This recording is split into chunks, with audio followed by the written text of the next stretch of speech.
ouvir a voz do Salvador.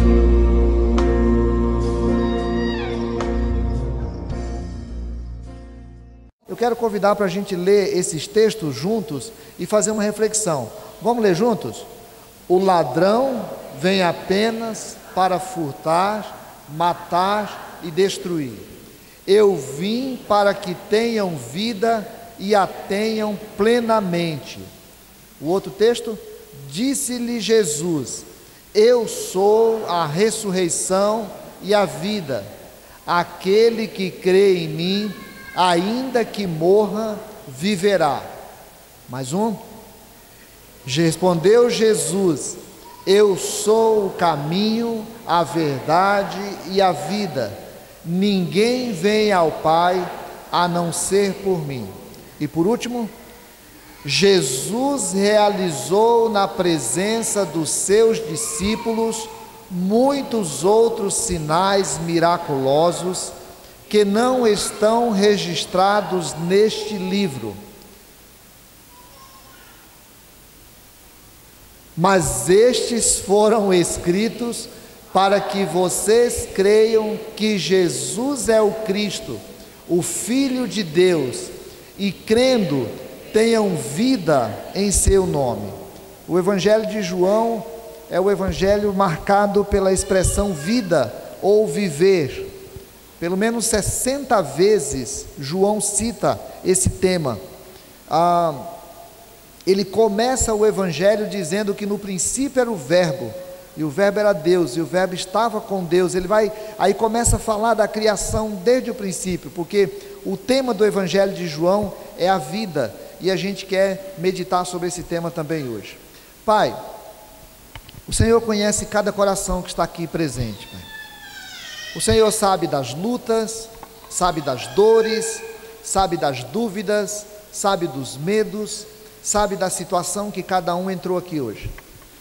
O Senhor sabe de algumas pessoas angustiadas pelos seus irmãos, parentes, alguém que está enfermo, ou alguém que está desempregado, ou alguém que está vivendo algum tipo de situação muito desagradável.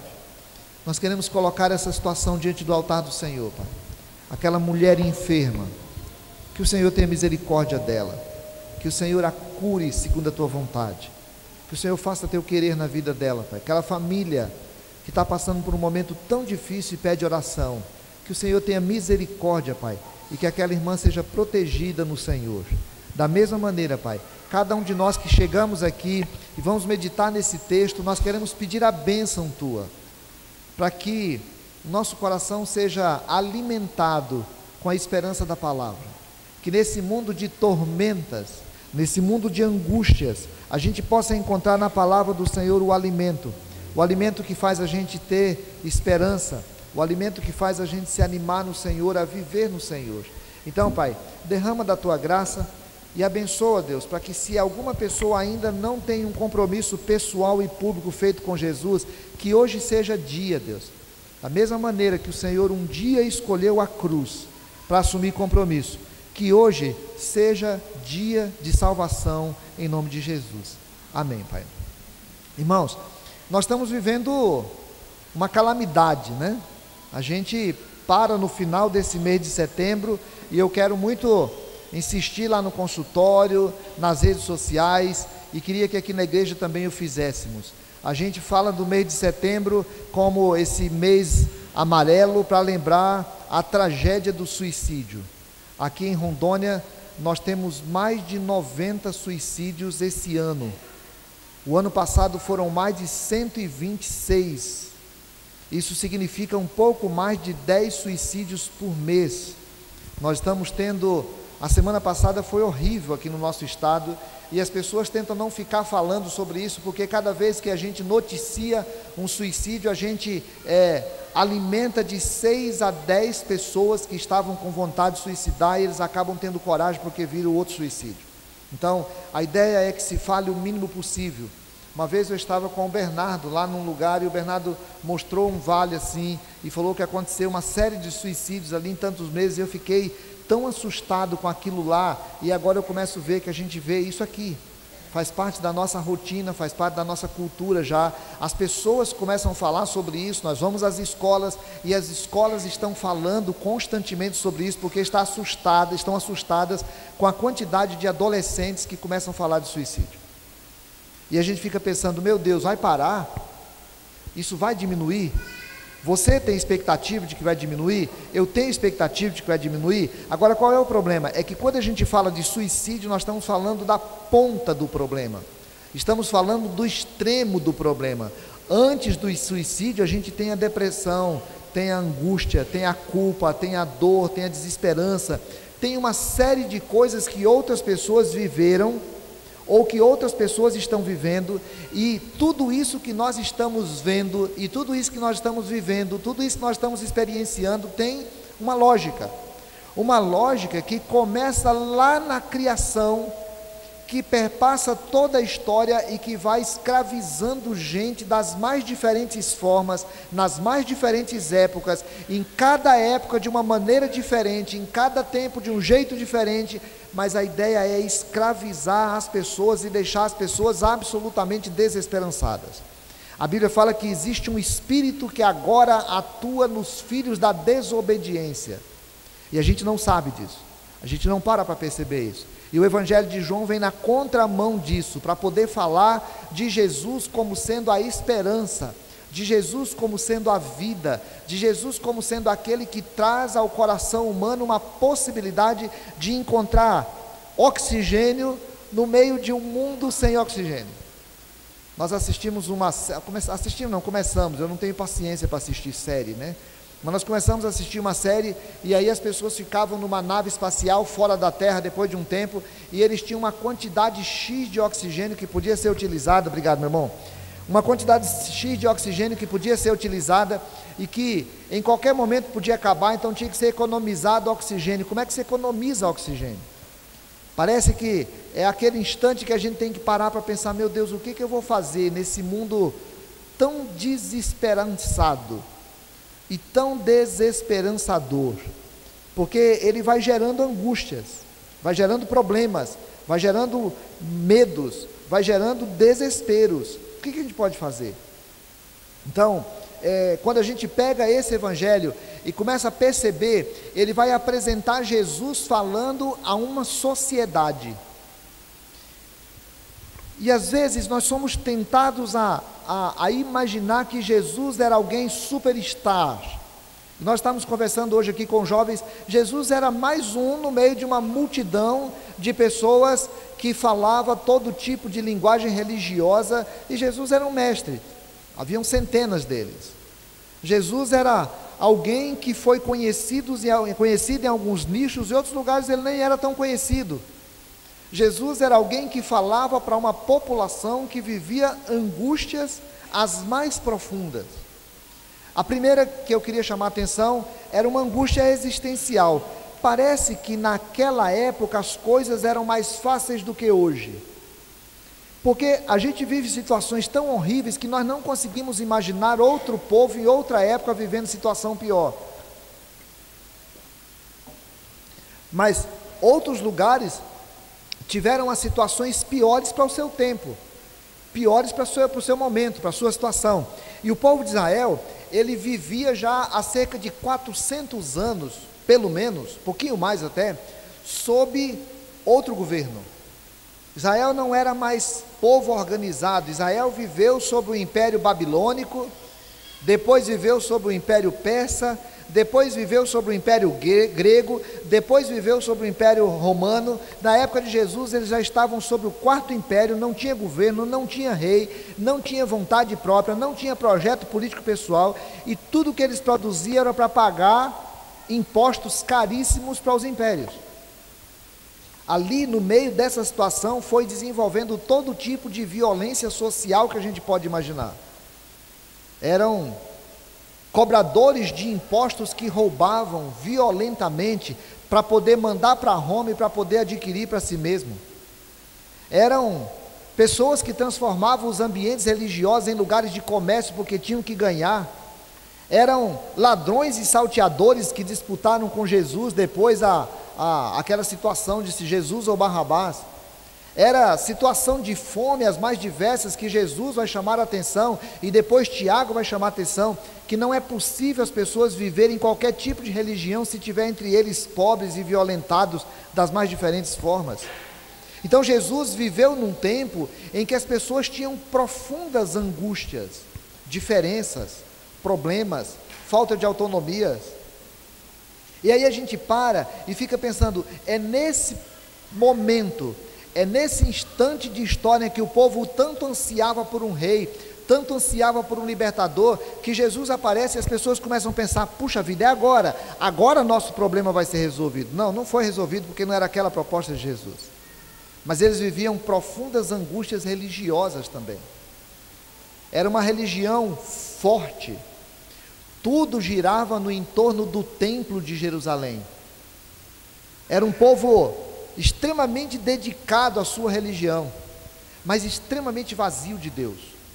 Era um povo que adorava com profundidade a partir do exercício da religião, mas era um povo que desenvolveu no legalismo a sua fé, a sua vida. Eles imaginavam que se fizesse assim o assado, se não fizesse assim, se tirasse fulano, se botasse cicrano, se fizesse de tal maneira, proíbe isso, proíbe aquilo. E eles foram, ao mesmo tempo que desenvolveram o legalismo, foram desenvolvendo o farisaísmo, que agora para nós, a gente já quando fala de farisaísmo, já está falando de hipocrisia, que era essa capacidade que tem de ficar julgando a vida das pessoas, avaliando a vida das pessoas e chegando à conclusão de que fulano é certo e fulano é errado, esse cabe no meu movimento, aquele não cabe no meu movimento, esse é certo e esse não é certo, e portanto esse é bom e aquele não é bom, e as pessoas entram no templo e dizem assim, Deus recebe a mim, mas não recebe aquele.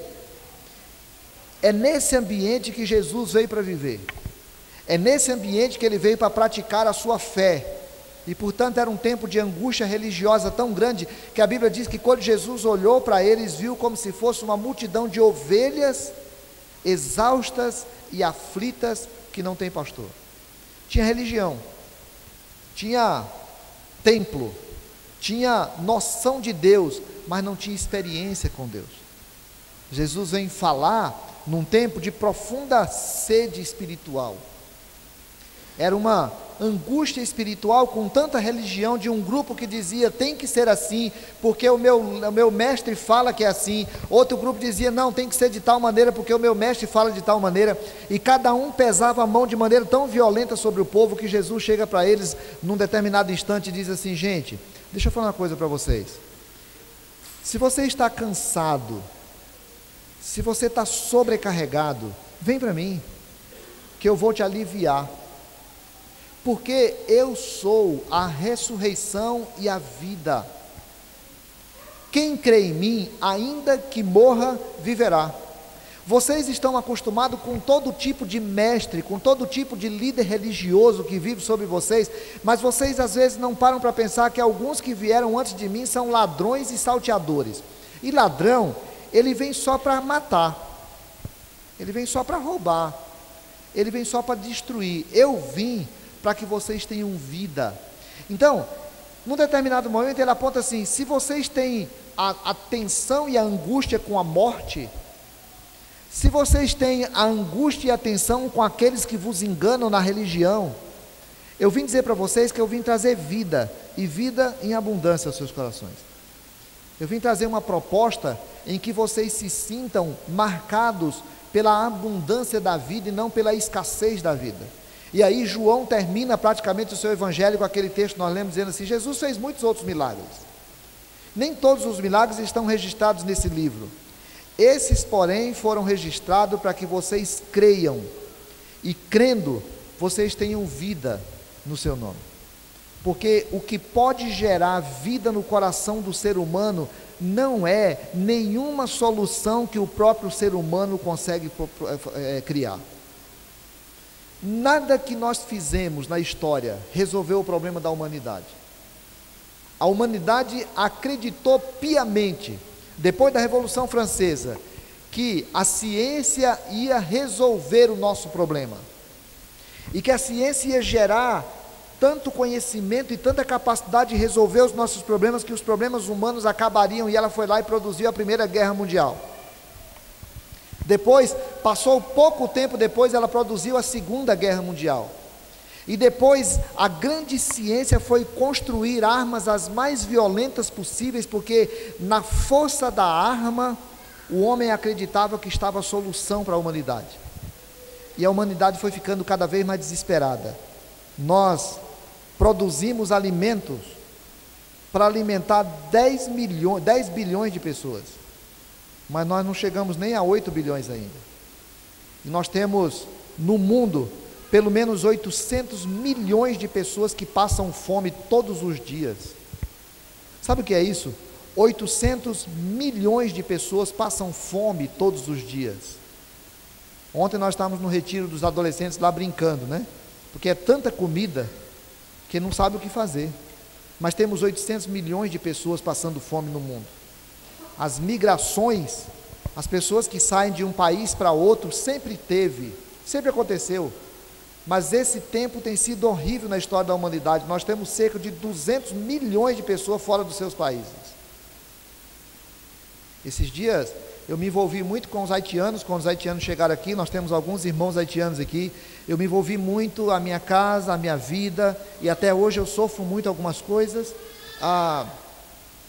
Mas esses dias a situação dos venezuelanos aqui me tira a minha condição. Às vezes eu não consigo aguentar ver. Esses dias eu tive um sonho triste por causa dos venezuelanos, e eu fico, meu Deus, o que a gente vai fazer? E aí falei com a minha esposa para a gente levar alguns lá para casa, mas eu conversei com ela, eu sei que ela anda muito cansada, a gente tem as netas agora rodando por lá, e eu fico pensando, meu Deus, o que nós vamos fazer? O que vão fazer com esses sírios rodando no entorno dos outros países, pedindo pelo amor de Deus algum lugar, algum espaço? Ou a gente acha que aqueles navios, aqueles barcos que estão atravessando o oceano em busca das terras da Europa, a gente não tem nada a ver com isso? A gente acha que isso não é um problema nosso? Claro que é um problema nosso. Na hora que a gente para pensar sobre o suicídio, já foi falado aqui no vídeo, a cada 40 segundos uma pessoa se mata por desespero. No Brasil, a cada 42 minutos uma pessoa se mata. Durante essa 1h30 aqui, nós já temos aí então cerca de 80 pessoas que se mataram no Brasil. Aqui em Rondônia, a cada 3 dias uma pessoa está se matando. Isso de alguma maneira mexe com a nossa história ou não mexe com a nossa história? 322 milhões de pessoas com depressão no mundo, um crescimento de 4,4%, hoje cerca de 18% foi o crescimento de depressão no mundo. O Brasil, diferente dos outros países, tem 5,8%, nós somos o país de maior taxa de depressão no Brasil, isso notificado, fora as subnotificações de pessoas que deprimiram e ninguém ficou nem sabendo. Isso de alguma maneira precisa tocar o meu coração, de alguma maneira precisa mexer comigo, de alguma maneira precisa incomodar o meu coração, porque se a minha irmã teve depressão e tentou suicídio, é parte da minha história. Se o meu primo suicidou, é parte da minha história. Se o meu tio suicidou, é parte da minha história. Se a minha prima está vivendo uma situação horrível lá no Mato Grosso do Sul, com a possibilidade de suicídio, é parte da minha história. Mas se o meu vizinho, se o meu paciente, se a pessoa que eu conheço, se o meu amigo, outro dia nós estávamos lá viajando, e aí um dos meninos daqui passou por uma situação de acompanhar um suicídio bem de perto, e sofreu muito, e aí falou com o pai lá, e o pai ficou sofrendo lá, porque conhecia a pessoa aqui também. Isso mexe com a nossa história, irmãos. Agora olha, é importante a gente entender uma coisa. Quando Jesus falou para pessoas que estavam passando alta pressão social. Nós estamos passando por alta pressão social. Fome, miséria, doença, desamor, violências as mais diversas, todo tipo de violência não diminuiu, não vai diminuir nos próximos anos. Não é uma situação fácil, não é uma situação simples. Nós vivemos e vamos viver cada vez mais pressão social. Nós vivemos pressão religiosa, cada vez mais religiões surgem, cada vez mais igrejas surgem, cada vez mais nós vamos mudando, né? As igrejas vão mudando, a gente vai criando denominações novas. Agora a gente está criando igreja preta, né? Pinta tudo de preto para ficar só aqui na frente, porque fica melhor, para tirar a desatenção, para não sei o quê. E a gente inventa, e agora nós botamos o nome de church, não é mais igreja, né? Então a gente bota church. Daqui um tempo a gente, para ficar diferente, a gente fala de Church Gilead, né? Ela não sabe falar oi em inglês, mas a igreja dele chama church. Porque a gente tem que inventar, a gente tem que criar. Sabe o que é isso, irmão? É o nosso desespero para tentar alimentar corações humanos com coisa que não alimenta o coração humano, porque o que alimenta o coração humano é só o Evangelho de Jesus. E o Evangelho de Jesus é: vinde a mim, todos vós que estáis cansados, sobrecarregados, eu vos aliviarei. O Evangelho de Jesus é: eu dou a vida por você. O Evangelho de Jesus é o amor que transcende a capacidade do homem entender, porque é amor ao homem pecaminoso, o homem pecador, e foi o homem pecador que produziu essa antivida. Foi o homem pecador que produziu essa miséria. Foi o homem pecador que resolveu se afastar do caminho do Senhor. E quando a gente se afasta do caminho do Senhor, a gente só vai produzir isso que está aí. Foi o homem pecador que afastou a humanidade da presença de Deus. E agora nós todos sofremos a angústia do pecado. E por causa do pecado, Jesus veio. E a Bíblia diz assim: isso foi registrado para que vocês creiam, e crendo tenham vida. Se o mundo planta morte, o Evangelho planta vida. Se o grande inimigo do homem é a morte, o grande amigo do homem é a vida. Em Jesus Cristo a gente pode parar para pensar. Hoje eu estava lendo a ata aqui de Justino Mártir, lá no 2º século, quando o prefeito de Roma pergunta para ele: e você acredita que se você sair daqui agora, você acha que se você for decapitado, você vai recebido no céu? Ele diz: não acho, eu tenho certeza. Essa é a minha vida, essa é a minha alegria, esse é o Evangelho, essa é a minha paz. É para isso que Jesus morreu. Essa é a proposta de Deus para o coração humano. Vinde a mim, todos vós que estáis cansados, sobrecarregados, e eu vos aliviarei. Meu irmão, setembro está acabando, mas os problemas vão continuar. Aqui a gente não tem tanta história, mas são muitas as histórias de suicídios que ligam as nossas vidas, histórias de depressões que ligam as nossas vidas. Mas tem outras histórias, tem histórias de silêncios ensurdecedores, que deixam o homem absolutamente preso na sua angústia, na sua dor, sem saber o que fazer, sem esperança, e que às vezes fica procurando subterfúgios que possam alimentar a sua alma, e a gente vai ficando desesperançado cada vez mais. Agora, ontem eu estava pregando para os adolescentes lá na igreja, lá na chácara, e a gente estava perguntando aquele momento que Jesus encontrar com a gente, olho no olho, para poder perguntar: o que foi que você fez? E todos nós sabemos que o pecado que gerou toda a degradação da humanidade é um pecado que está aqui dentro do meu coração e do teu coração. Que o amor de Jesus demonstrado à humanidade é o amor de Jesus demonstrado ao meu coração e ao teu coração hoje. Mas Jesus não ficou lá no céu olhando, Ele veio, ensinou, viveu, foi para a cruz e morreu por amor a você, para te dar a oportunidade de vida e vida em abundância, para dizer para você que é possível viver nessa terra angustiada e angustiante, com absoluta certeza de que em Jesus nós temos vida, vida em abundância, e mais, a absoluta certeza de que ainda que a gente morra, nós viveremos eternamente por causa do amor de Jesus naquela cruz. Então eu quero convidar o teu coração a pensar sobre isso. Eu desfruto da vida que Jesus oferece? Eu já entreguei minha vida para Cristo. Eu sei que Jesus morreu na cruz por mim, mas eu desfruto dessa vida em abundância? Eu preciso parar e pensar, Jesus assumiu um compromisso público comigo e disse que aquele que me confessar diante dos homens, eu confessarei diante do Pai. E aquele que me negar diante dos homens, eu negarei diante do Pai. Você já assumiu um compromisso público com Jesus? Ou você não crê que Jesus é a ressurreição e a vida? Ou você não crê que Jesus é o caminho, a verdade e a vida? Ou você não crê que não é possível ter vida em abundância em Jesus? Se você não crê, fica quietinho, porque vai chegar o tempo de você crer. Mas se você crê, querido, eu quero convidar você para assumir um compromisso pessoal com Jesus, para poder dizer: Senhor, eu quero. Ontem um jovem falou comigo uma palavra muito querida lá, nós conversamos depois rapidamente, e ele falou uma palavra muito querida: a gente não está bem, não estou bem, porque a gente sabe que tem que fazer o certo, mas é difícil fazer o certo. E eu estava falando com ele, a gente não é chamado para Jesus para poder acertar a partir de amanhã.